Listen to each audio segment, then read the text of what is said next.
Anyhow, yeah. So how to choose a narrator for your audiobook is the topic of discussion, correct? Yeah. Um, yeah. Choosing a producer slash narrator. And it's like the number one question I'm asked all the time Hmm. from authors. They're like, how do you choose? I mean, well, and this is really the hardest decision for most authors. And I think it was for me. And I think a lot of authors, the problem is they get desperate. They think, okay, nobody's auditioning, I'll just take whatever I can get. And then, Well, see, I feel like that begs a lot of questions in and of itself, which is why I would love to have, someone to actually ask these questions. I mean, we have you, obviously, who is an author who has sought a producer slash narrator. So, were you ever, finding yourself in a position where, like, oh no, there's nobody auditioning? I was worried about that because, I mean, so I got in there right before they changed the royalty, right? And I only put That's my right. books up like, I don't know, 2 weeks before the deadline. And so, yeah, I was worried. How fast can I find? I mean, you know, So do you feel like and obviously that's when we found each other. yeah. So do you feel like you just got lucky, or I mean, what do you Um, feel like? I mean, obviously, we've had our ups and downs as well as far as timing and whatnot. I mean, I haven't been the best producer for you either, we've which had a I, few which I, hiccups. which I think is obviously good for people to know too, because as I've been thinking about this question, or how to find a producer, Hmm. for your audiobook kind of thing. I mean, the one thing that keeps coming back to me is that it's showbiz. At the end of the day, it's showbiz, and you're dealing with Yeah. creative types more often than not, and quite often, the author or the publisher is is of a different mindset, and so there's that sort of learning curve as well. I think for certainly for first timers. Because I come from the theater, I come from filmmaking and independent production background, and I mean so much of it is rolling with those punches, and rolling constantly troubleshooting and problem solving and creative problem solving, and making do with what's at hand, and oh, okay, this person can't show up, oh no, what I mean. So Yeah. it's sort of a constant. I don't know if you've seen Shakespeare in Love. I'm sure you have. It's one of my favorite films, and also a fantastic writer, Tom Stoppard. But one of the things they say over and over again is like, how does this even come together? Like, I don't know. It's a miracle, I don't know. But anyway, on a small scale, that's kind of what writers are entering into Yeah. with a narrator, with a Yeah. producer. You're entering into a mini production with a creative, Yeah.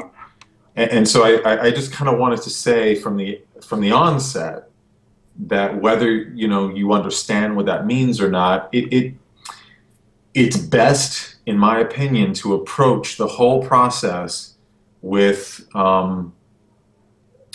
with that in mind, and with an open mind.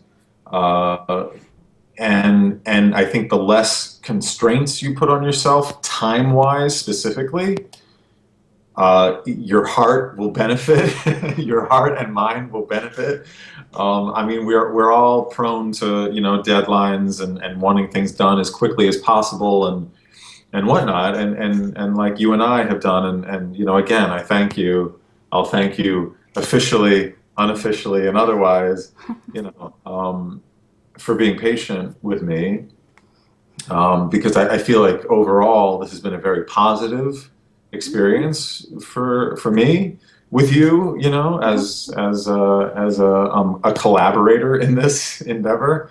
And so I thank you for being patient, even though I'm sure it was painful for you and you were screaming into your pillow at times, even if it were just because of time, you know, just time, and wanting things done much sooner than they were. So, and I mean, this is so much easier said than done because we do this in life. We do this with things we care about, but letting go of that tight grip just a little bit. I mean, you're collaborating with someone. You're inviting someone into your process. The intimidating thing is, you know, most authors have never done this before. It's also a very different animal to, you know, basically writing in solitude, you know, and then giving it to a couple of trusted people for feedback and notes and an editor, or you know what I mean? Yeah. It's very different. It's sort of you know, letting someone into your sanctuary. Yeah, I mean, you're sharing every author calls their book their baby, right? So you're sharing something very personal. You're kind of trusting someone to interpret what you've written, and that can be kind of scary, you know, kind of intimidating. So I mean, really, that is probably the biggest, first, most important decision. And then I also think, in terms of marketing, I think marketing really is key, and the choice that you make affects, you know, your sales. If you choose someone that no one likes listening to, you've hurt yourself, right? And so I just start off with a list of questions, you know, like things to consider. The first one was, you know, what point of view is the book written in? You know, is it first person, third person, you know? My husband's picked up a couple of books they were traditionally published, and they were like memoirs.